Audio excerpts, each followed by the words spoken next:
Depuis sa sortie, Demon Slayer ne cesse de nous surprendre tant dans l'histoire que dans l'animation, en nous procurant des émotions et des combats d'une beauté exceptionnelle qui nous est livré par le studio d'animation Ufotable. Dans cette vidéo, j'ai décidé de vous proposer 5 moments légendaires de l'anime que j'ai choisis et qui sont bien sûr non exhaustifs et subjectifs. Avant de continuer, n'oublie pas de t'abonner et de liker, ça fait plaisir et ça donne la force. Personnellement, ce combat fait partie de mon top 5 que je préfère de tout l'œuvre. Il a lieu dans le film Le Train de l'Infini et survient à la fin de ce film. Akaza viendra proposer à Rengoku de devenir un démon, mais ce dernier refusa et le combat débuta entre la troisième lune et le pilier du feu. Akaza déploiera sa technique de mise à mort destructrice. Le pilier se défendra avec son épée. Les deux combattants se lancèrent dans un échange de coups d'une vitesse ahurissante. Akaza lancera sa technique du vide qui toucha Rengoku jusqu'à ce qu'il réplique avec le quatrième mouvement du souffle du feu.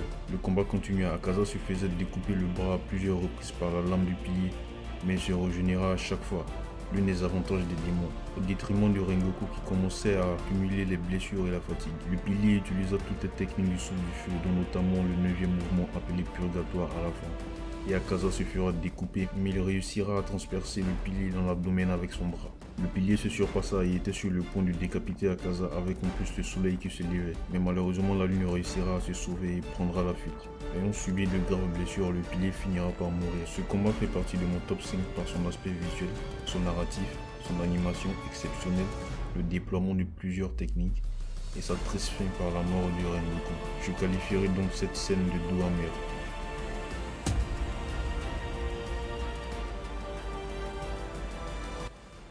Ce combat entre Tanjiro et Irui, la deuxième lune inférieure, représente pour moi le plus grand step-up que Tanjiro a réalisé depuis le début de l'œuvre jusqu'à cet épisode. C'est lors de cet épisode qu'il utilisa pour la première fois une technique du souffle du soleil. L'apogée de ce combat arriva dans l'épisode 19 de la saison 1, dans laquelle Tanjiro se retrouva avec une épée brisée face à une lune. Sans espoir, il continua à se battre avec sa lame brisée, avec des techniques du souffle de l'eau. Mais sans surprise, la lune le surpasse de loin et Tanjiro était sur le point de mourir lorsqu'il eut une révélation. Il se rappela instinctivement des mouvements que son père réalisait lors de la cérémonie au dieu du feu. Je vous invite à voir ma vidéo que j'ai faite sur l'origine du souffle du feu dans la famille Kamado. Il se releva et imita ses mouvements instinctivement. Les vagues d'eau se transformèrent en vagues de feu.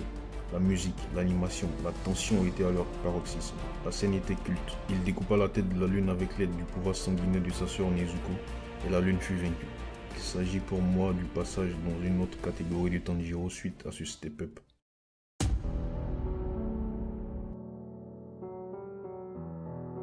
A l'instar d'Akaza, le passé de la 6e lune supérieure est d'une tristesse et souffrance ultime. À titre personnel, Gyotaro fait partie de mes lunes préférées, donc sa mort, les flashbacks de son passé et ce dialogue avec sa sœur Daki à la porte de la mort m'ont vraiment touché. Je vous invite à voir ma vidéo que j'ai faite sur l'histoire complète de Gyotaro. Une fois qu'il a été décapité, lui et sa sœur Daki, il s'entama une discussion assez tragique entre les deux. Les deux commencèrent à se disputer et remettre la faute sur l'autre pour cette défaite.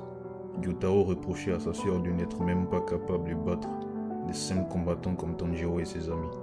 Daki l'insulta de laid et le régna en tant que frère. Cela déchirait le cœur de Tanjiro car il s'identifiait dans cette situation de frère et sœur. Gyotaro dira à sa sœur Daki qu'elle fut un poids pour lui toute sa vie, dû à sa faiblesse et son inutilité. Mais Daki rétorqua que c'est Gyotaro qui lui plombait la vie par son existence.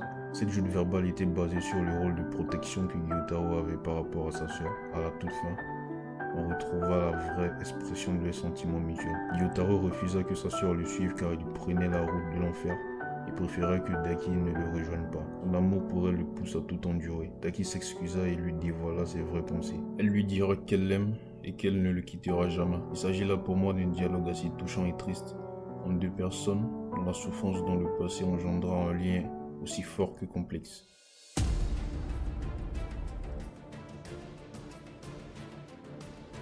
Je pense qu'on pourra tous être unanimes sur le fait que la scène dans laquelle Tanjiro utilisa la technique du souffle du soleil nommée dragon du halo solaire volontairement contre les 3 formes d'Antengu était exceptionnelle.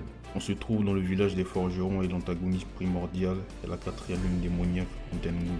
Après plusieurs coups acculés par les différentes formes d'Antengu, Tanjiro eut l'intuition d'utiliser volontairement cette technique qu'il commence à maîtriser suite à son combat contre Gyotaro.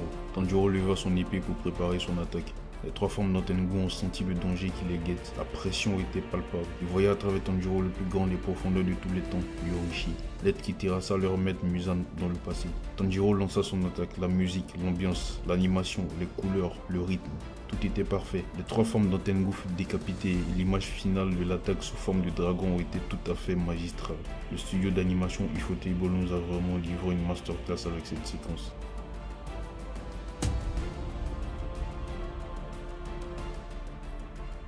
Sans débat, le combat entre Gyotaro et Tengen est pour moi le meilleur combat de l'anime au terme des 2 premières saisons.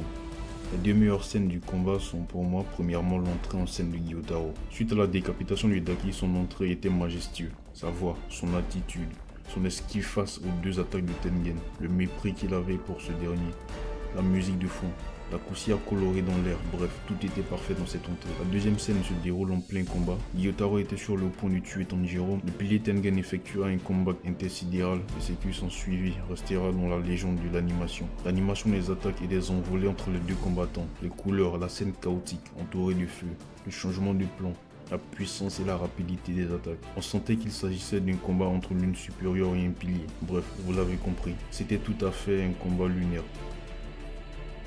Nous sommes à la fin de la vidéo, n'hésitez pas à écrire en commentaire vos scènes qui vous ont le plus choqué et j'en ferai une deuxième partie. N'oubliez pas de vous abonner, de liker et on se dit à très bientôt.